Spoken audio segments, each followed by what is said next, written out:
Hi అండి, నమస్తే. Welcome to read with Yashu. నిన్నటి భాగంలో ఇంద్రుడు మన్మధుని సహాయాన్ని కోరాడు. మన్మధుడు సరే అని ససైన్యంగా శివస్థానానికి తరలి వెళ్ళాడు అనేంతవరకు చదువుకున్నామండి. వీడియో స్లోగా ఉంది అనిపిస్తే సెట్టింగ్స్లో ప్లేబ్యాక్ స్పీడ్ అనే ఆప్షన్ ఉంది, అందులో మీకు కావాల్సినట్టు అడ్జస్ట్ చేసుకొని వినండి. ఇవాళ మన్మధుడు ఎలా విజృంభిస్తాడు అనే దాని గురించి చదువుకుందామండి. అక్కడ మన్మథ ప్రభావంచే ముందుగా వసంతం వనంలో ప్రవేశించింది. చెట్లన్నీ చిగురు జంపాలతో మనోహరంగా ఉన్నాయి. మావి చిగుళ్ళు మన్మథుని కత్తుల్లా తలుకులీనుతున్నాయి. అశోక వనికా సుమాలు సుగంధాన్ని వెదజల్లుతున్నాయి. వసంతాగమనాన్ని ఎల్లెడలా చాటుతూ కోకిలలు కలగూజితాలు చేస్తున్నాయి. ప్రఫుల్ల కైరవిణి సమూహంతో సరస్సులన్నీ శోభాయమానంగా నేత్రపర్వంగా ఉన్నాయి.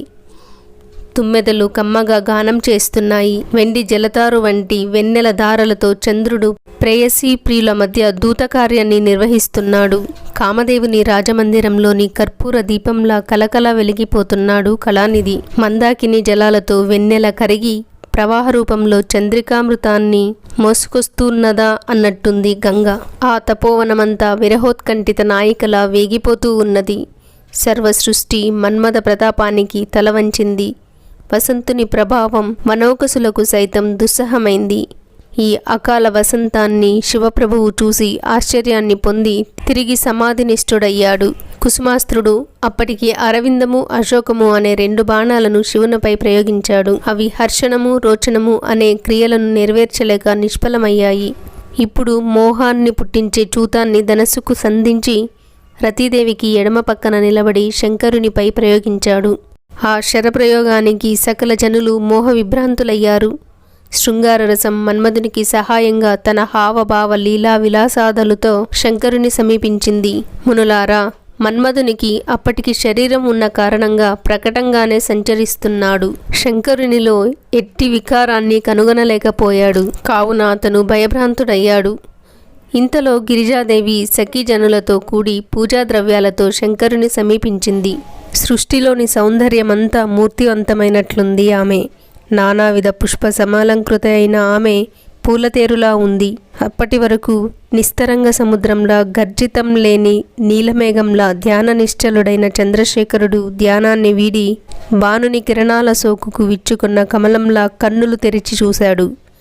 అవకాశం కోసం ఎదురు చూస్తున్న మన్మధుడు అదనెరగి హర్ష సామర్థ్యం గల అరవిందమనే పుష్పబాణాన్ని ప్రయోగించాడు. కన్నులు తెరిచిన గంగాధరుని ఎదుట హిమగిరి కన్యకామణి జగన్మాత పార్వతి సన్నని నడుము, రింగుల వారుగా కట్టిన కెంపు రంగు పట్టుచీర, పూలగుత్తులను లేత చిగుళ్లను ఆభరణాలుగా ధరించి నడిచి వచ్చిన నునుతీగలా ఉంది. మొలనూలుగా నడుముకు అలంకరించుకున్న కేసర పుష్పధామం మాటిమాటికి జారిపోతూ ఉంటే హస్తపద్మాలతో సవరించుకుంటూ ఉంది. పద్మకాంతితో ఆమె ముఖం చుట్టూ తిరుగుతూ ఉన్న భ్రమరాన్ని లీలాకమలంతో అదిలిస్తూ ఉన్నది. కన్నులు తెరిచిన శంకరుని చూసి పార్వతి ఎంతో భయభక్తులతో గోరుసోకకుండా కోసిన కుసుమాలను దోసిట నింపుకొని కంపింప అర్ధచంద్రుని పాలభాగం చెమర్చ పరమేశ్వరునికి పాదపద్మాలను సమర్పించి పాదపూజ చేసింది. చెవికి అలంకారంగా అలంకరించుకున్న సంపంగి మొగ్గ ఒకంత జారగా భావి భర్త అయిన భుజగభూషణునకు అంధకారాతికి వందనం చేసింది. భానుదీప్తులకు వికసించి తేనెలూరుతూ ఉన్న ఆకాశగంగా పద్మమాలను పాణిపల్లవాలు వనకగా శశిమౌళికి సమర్పించింది. ఆమె ఆదరంగా అందించిన పద్మమాలను అందుకున్నాడు శ్రీకంఠుడు. అదే అదునుగా సమ్మోహనాస్త్రాన్ని వెంట సంధించాడు పంచబాణుడు. పక్వబింబాధరి చంద్రముఖి ఆకర్ణాంత విశాల నేత్ర అయిన పార్వతి ముఖావలోకనం చేశాడు చంద్రకళాధరుడు. చంద్రోదయారంభ వేళ దుగ్ధసాగరం పొంగినట్లు అనురాగం వెల్లి విరిసి ఆమె ముఖ సౌందర్య దర్శనకాంక్షా తత్పరుడై చేతో వికారాన్ని పొందాడు లోకభర్త. ఇలా శివుడు మన్మధుడి వశమయ్యాడా? ఏం జరుగుతుందో రేపటి భాగంలో చదువుకుందాం. ఈ వీడియో మీకు ఎలా అనిపించింది కామెంట్ చేయండి. నచ్చితే లైక్ చేయండి. అలాగే ఇలాంటి వీడియోలు చూస్తారో అనే వాళ్ళకి షేర్ చేసి సబ్స్క్రైబ్ చేసుకోండి. థ్యాంక్ యూ ఫర్ వాచింగ్ అండి. సర్వం ఉమామహేశ్వర పాదార్పణం.